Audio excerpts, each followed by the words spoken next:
News of the battle spread through the Kepler 442 sector faster than the Liberty could travel toward the suspected location of the New Horizon.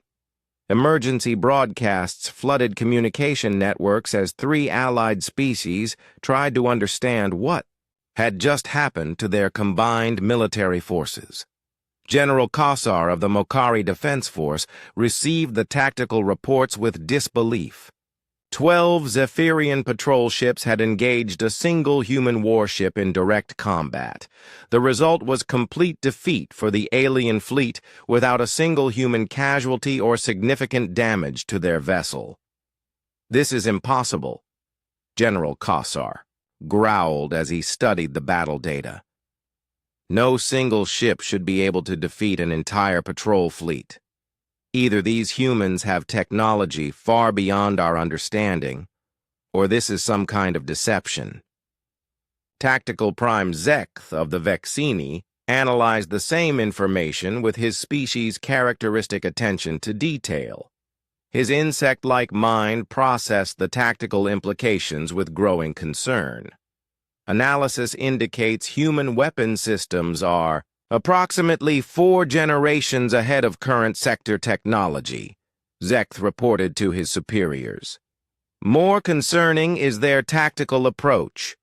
They disabled our allies' weapons without destroying the ships or harming the crews.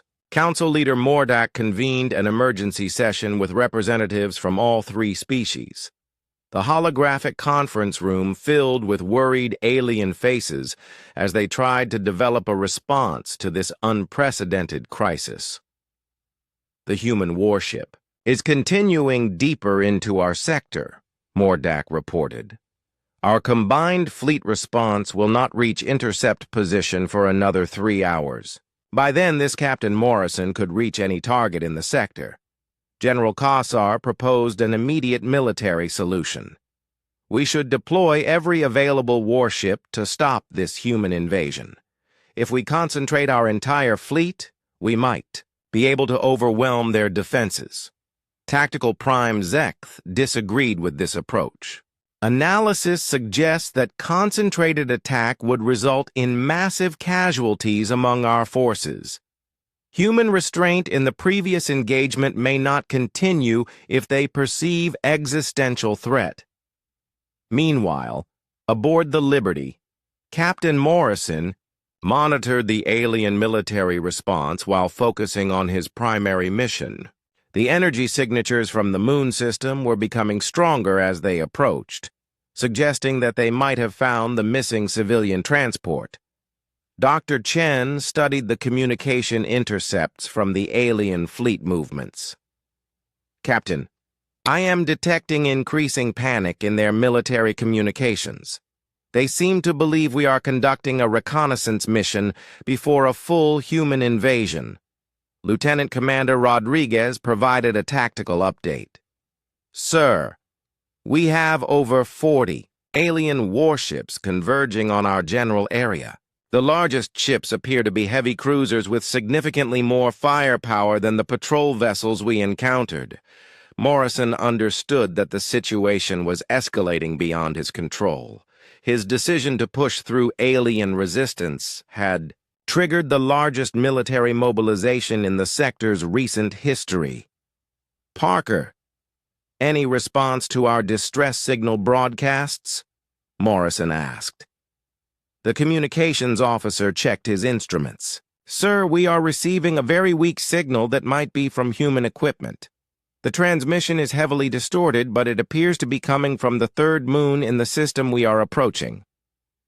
Dr. Chen analyzed the incoming signal patterns. "Captain, if that is the New Horizon, the signal strength suggests their main power systems are failing. They may only have emergency systems operational." The Liberty entered the moon system where the distress signals originated. The tactical display showed a small airless moon with unusual energy readings on its surface. Rodriguez conducted a detailed sensor sweep of the moon's surface. "Sir, I am detecting wreckage consistent with a human civilian transport. There are also signs of life support systems operating at minimal levels." Morrison felt both relief and urgency. They had found the New Horizon, but the condition of the crashed ship suggested that time was running out for the civilian passengers and crew. "Begin immediate rescue preparations," Morrison ordered. "Rodriguez, deploy search and rescue teams to the surface. Chen, prepare the medical bay for multiple casualties." As the Liberty moved into orbit around the moon, they received an unexpected communication from the Zephyrian High Council. Council leader Mordak appeared on the main screen, his expression showing both concern and cautious hope. "Captain Morrison, this is the Zephyrian High Council. We request immediate communication to discuss the current situation."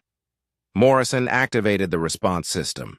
"Council leader, I am willing to discuss this situation, but I will not delay rescue operations for diplomatic procedures." Mordak's next words surprised everyone on the Liberty's bridge. "Captain Morrison, we have information about your missing civilian vessel. We have been conducting our own rescue operation at that location for the past 2 weeks." Dr. Chen moved closer to the communication station. This revelation changed everything about the current crisis. Morrison responded carefully. "Council leader, please explain what you mean by your own rescue operation." Mordak transmitted data files that appeared on the Liberty's tactical display. 2 weeks ago, our monitoring stations detected a ship in distress near that moon. When we investigated, we found a human civilian transport that had crashed during an emergency landing. The Zephyrian leader continued his explanation. "We have been working to rescue the survivors, but our technology is not compatible with human life support systems. Our rescue efforts have been slow and difficult." Morrison studied the Zephyrian data with growing understanding. The aliens had not been hiding the New Horizon or threatening the survivors. They had been trying to help, but their careful, methodical approach meant the rescue would take weeks rather than hours. Dr. Chen realized the full implications of this revelation.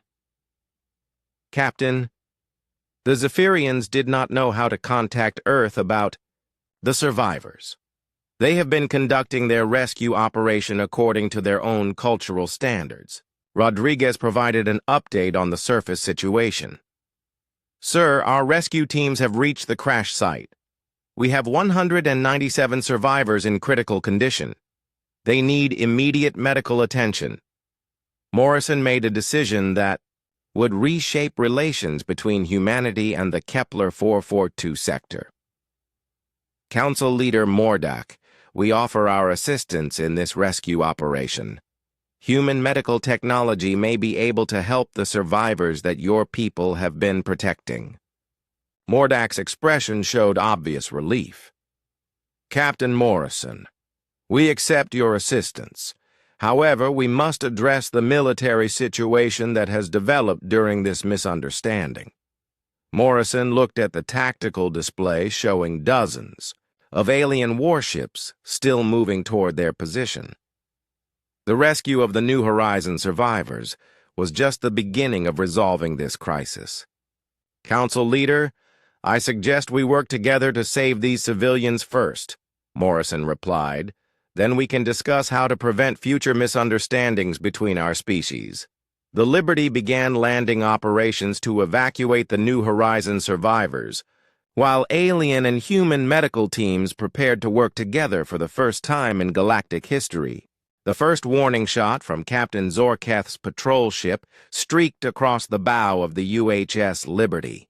The brilliant plasma beam lit up the darkness of space as it passed dangerously close to the human warship's hull. Captain Morrison felt the bridge crew tense around him as the alien weapon discharged. Every officer knew that they had just crossed from diplomatic crisis into active hostility. The next few minutes would determine whether this became a minor skirmish or the beginning of an interstellar war. "Captain, the alien commander is demanding our immediate surrender," Lieutenant Parker reported from the communications station. He states that crossing into their territory without permission is an act of war. Morrison studied the tactical display showing the positions of all vessels in the area. 12 Zephyrian patrol ships had formed a defensive wall blocking the Liberty's path deeper into the sector. Behind them, he could see additional alien reinforcements approaching rapidly. Lieutenant, Commander Rodriguez provided a weapons assessment. Sir, our defensive shields absorbed that plasma burst without any damage. Based on the energy readings, their weapons are significantly less powerful than our own systems. Dr. Chen moved closer to the captain's chair. Sir, I believe Captain Zorketh is following standard Zephyrian military protocol. He probably has orders to prevent any unauthorized vessel from entering the sector, regardless of their stated intentions. Morrison activated the communication system once more. Captain Zorketh, we do not wish to fight your people. We are here only to rescue human civilians who may be dying while we debate territorial boundaries. Please allow us to pass. The alien commander's response was immediate and harsh. Human vessel, you have violated our territory and ignored our lawful commands. You will surrender immediately or face the consequences of your aggression. Morrison realized that further diplomacy was pointless. The Zephyrians saw his refusal to submit as proof of hostile intentions. Cultural differences and mutual misunderstanding had created a situation where conflict seemed inevitable. All stations, defensive posture, Morrison ordered. We are not starting this fight, but we will finish it if necessary. Captain Zorketh made the decision that escalated the crisis into open warfare. Believing that the human warship was preparing to attack his outmatched patrol fleet, he ordered all vessels to open fire simultaneously. 12 Zephyrian warships unleashed their full firepower at the Liberty. Plasma cannons, particle beams, and fusion torpedoes converged on the human vessel in a coordinated assault designed to overwhelm any defensive system. The bridge of the Liberty shook slightly as the alien weapons struck their shields. Warning. Lights flashed across the tactical displays as the defensive systems absorbed the incoming energy. Rodriguez checked her instruments and reported with obvious surprise. Captain, shield strength is down to 98%. The alien weapons are having minimal effect on our defensive systems. Morrison felt a mixture of relief and concern. While the Liberty could obviously survive this attack, the tactical situation was becoming more complicated as additional alien ships arrived in the combat zone. Sir, we have 18 more alien vessels approaching from multiple directions, Rodriguez continued.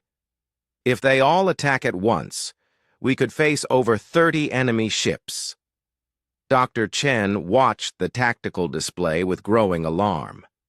Captain, if we destroy or severely damage these ships, it will confirm every negative report about human aggression. This could trigger a sector-wide war against humanity. Morrison understood the larger implications, but his immediate responsibility was to protect his ship and crew while continuing the rescue mission. Rodriguez, target their weapon systems only, Morrison ordered. I want those ships disabled, not destroyed. We need to show them that we could eliminate their fleet, but choose not to. The Liberty's advanced targeting systems locked onto the Zephyrian vessels with precision that amazed the bridge crew. Human military technology had developed differently than most alien species, focusing on adaptability and overwhelming firepower rather than gradual improvement of existing systems. Rodriguez fired the first human weapons in what would become known as the Kepler 442 incident. Focused energy beams struck the alien ships with surgical accuracy, disabling their main weapons without causing significant structural damage. Within seconds, 3 Zephyrian patrol ships found themselves unable to return fire. Their crews watched, in shock, as their most advanced weapon systems were neutralized by technology they could barely understand. Captain Zorketh realized that he was facing an enemy far more powerful than intelligence reports had suggested. The human warship was not only surviving a concentrated attack from 12 vessels, but it was systematically dismantling his fleet without apparent effort. The remaining 9 Zephyrian ships continued their attack, but their commanders could see that their weapons were having no significant effect on the human vessel. Meanwhile, the Liberty continued to disable alien weapons with precise, measured responses. Morrison monitored the battle while keeping track of their original mission. "Parker, any signals from the New Horizon in this area?" "Negative, sir," the communications officer replied.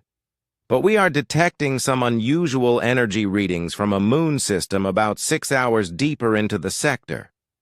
Dr. Chen studied the incoming data. "Captain, those energy signatures could be from a crashed ship attempting to send distress signals. If the New Horizon is there, they may be in critical condition." The tactical situation continued to evolve as more alien reinforcements arrived. Morrison could see that he would soon be facing over 30 enemy vessels, including several large cruisers that appeared to have more powerful weapons than the patrol ships. Rodriguez reported the current battle status. "Sir, we have disabled the weapon systems on all 12 patrol ships. No enemy casualties reported, but their fleet is effectively neutralized." Morrison made a strategic decision that would shock the entire sector. Instead of destroying the helpless alien ships or waiting for reinforcements to arrive, he ordered the Liberty to continue toward the potential location of the New Horizon. "All ahead full," Morrison commanded. "We are going to demonstrate that humans fight only when necessary and help those who need assistance." The Liberty accelerated past the disabled Zephyrian patrol fleet, leaving the alien crews unharmed but deeply shaken by their encounter with human technology and tactics. "Captain." Zorketh watched the human warship disappear deeper into the sector. He had never experienced anything like this battle. His fleet had been completely defeated without losing a single crew member. The humans had shown both overwhelming military superiority and unexpected restraint. Emergency communications flooded the sector networks as news of the battle spread to all 3 allied species. A single human warship had defeated a coordinated attack from 12 advanced alien vessels without sustaining damage or causing casualties. The implications were terrifying for the established galactic order. If one human ship could accomplish this, what could the full human military force achieve? More importantly, the restraint shown by Captain Morrison suggested that humans might be more complex than the aggressive warrior reports had indicated. Captain Jake Morrison stood on the bridge of the UHS Liberty, studying the tactical display that showed the Kepler 442 sector ahead. The massive human warship cut through space at maximum safe speed, its powerful engines pushing them toward what might become either a rescue operation or a diplomatic disaster.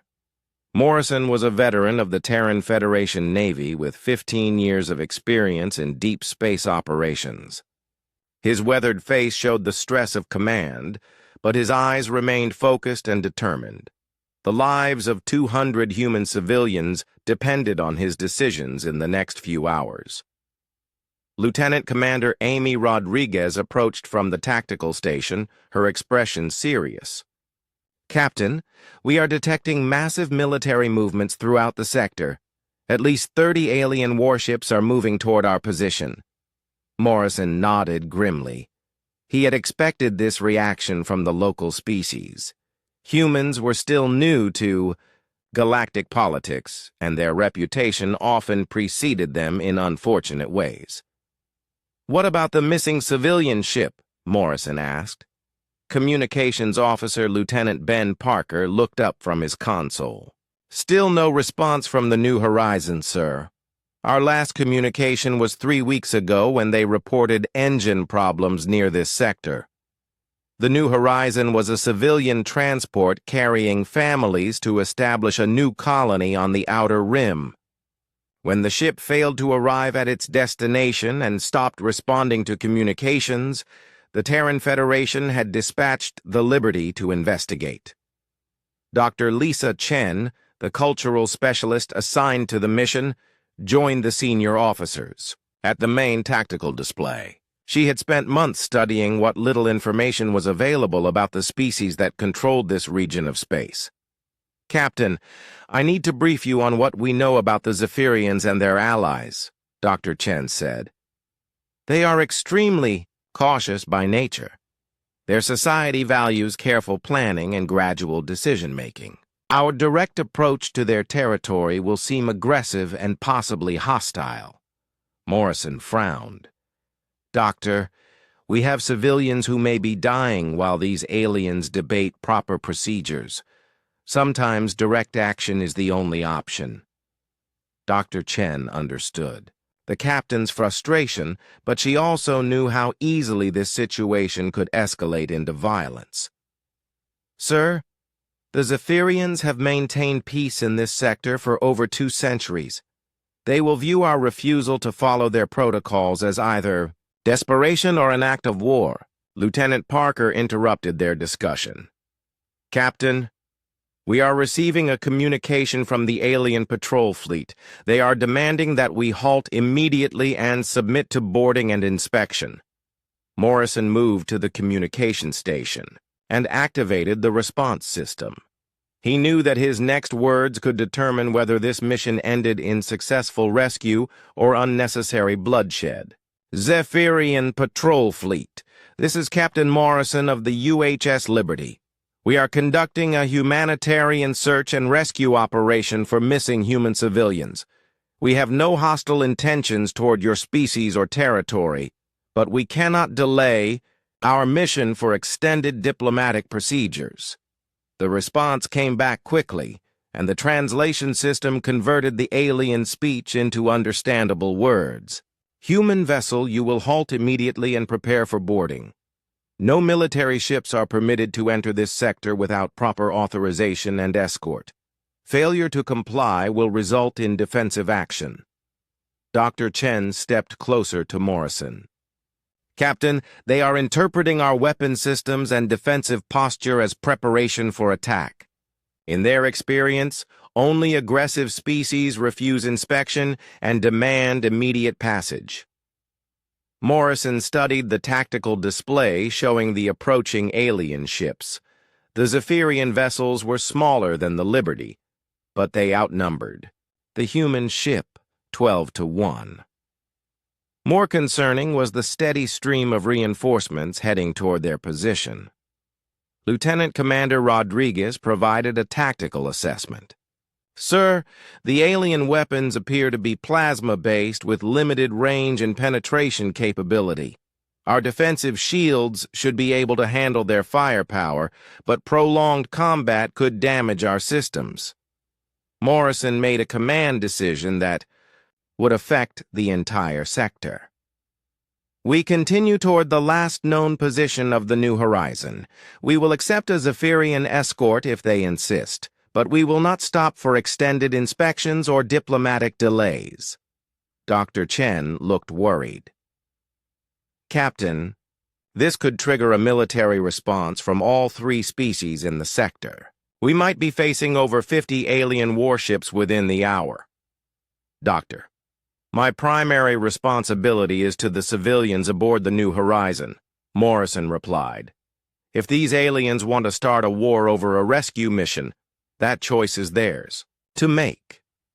The Liberty continued its course toward the sector boundary, where the Zephyrian patrol fleet waited in defensive formation. The tension on both sides continued to build as the 2 forces approached their confrontation point. Lieutenant Parker received another communication from the alien commander. This time, The tone was more urgent and threatening. Human warship. This is Captain Zorketh of the Zephyrian Defense Force. You will halt your advance immediately, or we will consider your actions an invasion of sovereign territory. We have authority to use force to defend this sector. Morrison activated the communication system again. Captain Zorketh, I understand your concerns about territorial sovereignty. However, human civilians are in danger, and every minute of delay could cost lives. We are willing to accept an escort through your territory, but we cannot stop our rescue mission. Dr. Chen noticed something important in the aliens' response patterns. Captain, I think there may be a cultural misunderstanding here. The Zephyrians seem to believe we are using the rescue mission as an excuse to scout their territory or test their defenses. Rodriguez reported new tactical information. Sir, we are detecting additional alien warships approaching from multiple directions. I count at least 20 more vessels moving to intercept us. Morrison realized that the situation was spiraling toward violence despite his efforts to maintain peace. The Zephyrians and their allies were preparing for what they saw as an inevitable military confrontation. All stations, prepare for possible combat, Morrison ordered. However, we will not fire first. If shooting starts, our priority is to disable alien weapon systems while minimizing casualties. Dr. Chen made one last attempt at diplomatic solution. Captain, perhaps if we allowed a small Zephyrian inspection team aboard the Liberty, they could verify our humanitarian intentions. Morrison considered this option, but time was running out. The two forces were now within weapons range of each other, and any sudden movement could trigger a battle that neither side really wanted.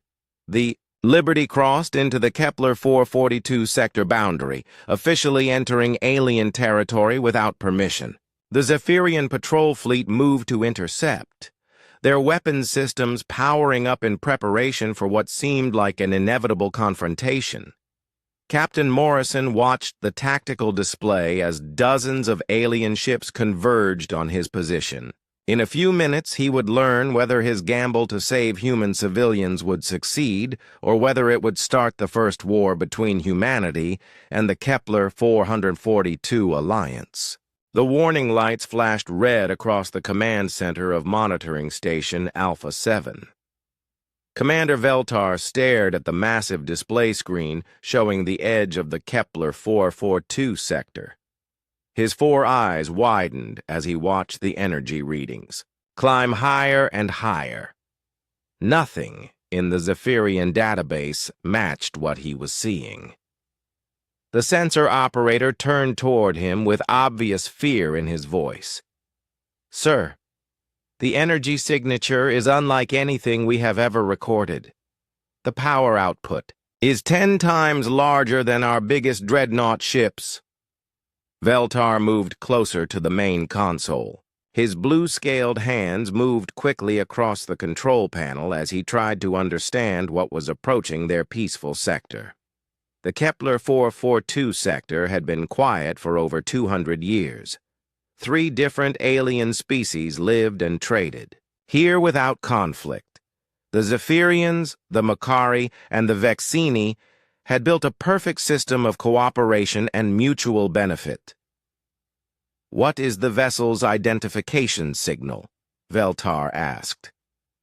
The communications officer checked his instruments twice before answering. Sir, the ship is broadcasting as UHS Liberty from something called the Terran Federation Navy. A cold feeling spread through Veltar's body. He had heard whispers about humans in recent months. They were a new species that had just started traveling beyond their home system. The reports from border worlds described them as violent, unpredictable, and dangerous. Most disturbing was that they seemed to solve problems with force rather than diplomacy. Veltar activated the emergency communication system that connected him directly to the Zephyrian High Council. Within moments, the faces of the three council members appeared on his screen. "Council members, we have a serious situation developing," Veltar began. "A human warship is approaching our sector. Based on our sensor readings, this vessel has enough firepower to destroy our entire defense network." Council leader Mordak leaned forward. His ancient face showed concern as he studied the data that Veltar was transmitting. "How long until this human ship reaches our main trading station?" 4 hours at their current speed," Veltar replied. "Our fastest military response ships need 6 hours to reach the intercept position." The second council member, Ziranis, spoke with worry in her voice. "We must contact the Mokari and Vexini immediately. This threatens all 3 species equally." Within minutes, representatives from all 3 species were connected through the emergency network. The Mokari military commander was a large, bear-like creature named General Kossar. The Vexini sent their top strategist, an insect-like being called Tactical Prime Zekth. General Kossar was the first to speak. "My ships are already moving to defensive positions around the trading station. However, if these humans are as dangerous as the reports suggest, we may not be able to stop them." Tactical Prime Zekth made clicking sounds that his translator converted to words. Analysis of human behavior patterns suggests they do not follow standard diplomatic procedures. They appear to prefer direct action over negotiation. Council leader Mordak studied the strategic display. "We have over 50,000 civilians at the main trading station. We cannot risk their lives in a military confrontation with an unknown enemy." Veltar continued monitoring the approaching human vessel. The ship was huge, almost twice the size of the largest Zephyrian warship. Its energy readings suggested weapons and defensive systems far beyond anything the 3 allied species possessed. Council leader, should we attempt to communicate with the human vessel? Veltar asked. "Yes, but be extremely careful," Mordak replied. "We know very little about human psychology or intentions. Send them our standard greeting and request that they state their purpose in our sector." Veltar activated the long-range communication system. He carefully composed a message using the standard galactic trade language that most space-traveling species understood. Unknown vessel identified as UHS Liberty. This is Commander Veltar of Zephyrian Monitoring Station Alpha 7. You are approaching the Kepler 442 sector, which is governed by the joint authority of 3 allied species. Please state your intentions and purpose for entering our territory. The response came back almost immediately, but the translation system struggled with the human language patterns. Zephyrian Station, this is Captain Jake Morrison of the UHS. Liberty. We are conducting a search and rescue operation for a missing human civilian vessel. We have no hostile intentions toward your species or territory. Veltar shared this message with the council members and allied commanders. The response created more questions than answers. General Kossar growled softly. "Search and rescue operations do not require warships of this size. This could be a deception to allow them to enter our sector." Tactical Prime Zekth agreed. Human military doctrine appears to favor overwhelming force in all situations. The size and power of this vessel suggests they expect significant resistance. Council leader Mordak made a decision that would affect the entire sector. "We cannot allow an unknown military force to enter our territory without proper inspection and escort. Send a patrol fleet to intercept the human vessel at the sector boundary." Veltar watched as 12 Zephyrian patrol ships moved toward the intercept position. These were fast, well-armed vessels designed to handle smugglers and pirates. Against a human warship, They seemed pitifully small. The human ship continued its approach without changing course or speed. Captain Morrison sent another message, but this time his tone seemed more urgent. Zephyrian Command, we have reason to believe that human civilians are in immediate danger.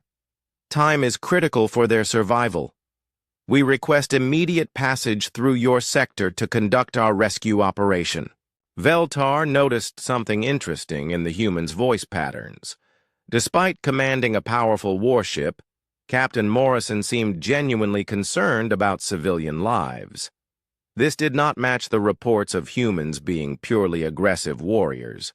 However, the approaching vessel's weapon systems were clearly active and ready for use. The defensive shields were at full power, and the ship maintained a course that would bring it into the sector regardless of Zephyrian approval. As the human warship drew closer to the sector boundary, automated defense satellites began tracking its movement. These weapons platforms had protected the sector for decades, but they seemed inadequate against the approaching human technology. Veltar received a priority message from Captain Zor Keth, the commander of the patrol fleet moving, to intercept the humans. Commander Veltar, I have visual contact with the human vessel. This ship is unlike anything we have encountered before. The hull appears to be made of materials that do not match any known technology. I am detecting multiple weapon systems that could destroy my entire fleet. The tension in the command center continued to rise as the two forces moved toward their meeting point. Veltar realized that the next few hours would determine whether the Kepler 442 sector remained peaceful or became a battlefield. The human warship UHS Liberty continued its steady approach, carrying with it the possibility of either cooperation or conflict. Captain Morrison's search and rescue mission was about to collide with 3 centuries of careful diplomatic balance in the Kepler 442 sector. Veltar prepared for the most challenging first contact situation in Zephyrian history. The fate of thousands of civilians and the future of the sector now depended on decisions that would be made in the next few hours. The medical bay of the UHS Liberty became a scene of unprecedented cooperation as human and Zephyrian medical teams worked side by side to save the New Horizon survivors. Dr. Sarah Martinez, the Liberty's chief medical officer, coordinated treatment. Efforts with Zephyrian healers who had been caring for the crash victims for 2 weeks. Captain Morrison watched from the observation deck as evacuation shuttles continued bringing survivors from the moon's surface. Many of the civilians were in critical condition, but the combined medical expertise of both species was making a significant difference in their recovery. Dr. Chen approached Morrison with a preliminary report on the rescue operation. Captain, we have successfully evacuated all 197 survivors. The Zephyrian medical team had done remarkable work keeping them alive with limited resources. Morrison felt a mixture of relief and gratitude toward the aliens who had risked their own lives to help human civilians. The cultural misunderstanding that had nearly led to war was being replaced by mutual respect and cooperation. Lieutenant, Commander Rodriguez provided an update on the tactical situation. Sir, the Zephyrian fleet has stopped their advance toward our position. They are maintaining a defensive perimeter, but no longer showing hostile intent. Council Leader Mordak requested another communication session with Captain Morrison. When the Zephyrian leader appeared on the main screen, his expression showed both relief and concern. Captain Morrison, we are grateful for your medical assistance in saving the human survivors, Mordak began. However, we must address the larger implications of today's events. Morrison understood that the rescue operation was only the beginning of a much larger diplomatic challenge. Council Leader, I regret that our people's first contact resulted in military conflict. We had no intention of threatening your sector's peace. Mordak's response revealed the depth of the misunderstanding that had nearly caused a war. Captain, we did not realize that humans existed as an organized, spacefaring civilization. The reports we received described you as a primitive species that solved problems through violence. Dr. Chen joined the conversation to help bridge the cultural gap between the two species. Council leader, humans do prefer direct action when lives are at stake. However, we also value diplomacy and cooperation when possible. The Zephyrian leader studied the tactical reports from the earlier battle. Captain Morrison, your ship easily defeated our patrol fleet, yet you chose not to destroy any vessels or harm any crew members. This restraint contradicts the reports we have received about human aggression. Morrison explained the human military philosophy that had confused the alien observers. Council leader, humans fight with overwhelming force when necessary, but we prefer to minimize casualties whenever possible. Our goal is to end conflicts quickly rather than prolong suffering. Meanwhile, in the medical bay, the cooperation between human and Zephyrian medical teams was producing remarkable results. Dr. Martinez worked with a Zephyrian healer named Silandra to treat a critically injured human child using techniques from both cultures. Your species' medical technology is fascinating, Silandra commented as she observed human surgical procedures. You approach healing with the same directness that characterizes your military tactics. Dr. Martinez appreciated the alien healer's careful, methodical approach to patient care. Your people's attention to detail and systematic procedures could teach us a great deal about long-term medical treatment. The successful medical cooperation provided a foundation for broader diplomatic discussions between the species. Council leader Mordak proposed a formal meeting to establish communication protocols that would prevent future misunderstandings. Captain Morrison, we would like to invite human representatives to visit our main trading station for diplomatic discussions, Mordak offered. Perhaps we can establish better communication between our peoples. Morrison accepted the invitation while making his own proposal. Council leader, I would also like to invite Zephyrian representatives to visit Earth. Our governments need to understand each other better to prevent future conflicts. General Kossar of the Mokari Defense Force joined the diplomatic discussions. His bear-like appearance was intimidating, but his words showed genuine interest in peaceful relations. The humans have demonstrated both military capability and restraint, General Kossar admitted. This combination suggests they could be valuable allies rather than dangerous enemies. Tactical Prime Zekath provided the Vexini perspective on human behavior. Analysis indicates that humans prioritize immediate action to save lives over long-term diplomatic procedures. This approach is different from our own, but not necessarily hostile. Dr. Chen recognized the opportunity to establish a permanent framework for human-alien relations. Captain, this could be the beginning of humanity's formal entry into galactic civilization. Morrison understood the historical significance of the moment. Dr. Chen, our species has always been explorers and builders. Perhaps it is time for us to become diplomats as well. The rescue operation concluded successfully with all New Horizons survivors receiving the medical care they needed. Many of the civilians would require extended treatment, but the cooperation between human and alien medical teams had saved lives that might otherwise have been lost. Council leader Mordak made a formal announcement that would reshape the sector's future. The Zephyrian High Council officially recognizes humanity as a spacefaring civilization and invites them to establish diplomatic relations with the Kepler 442 Sector Alliance. Captain Morrison responded with equal formality.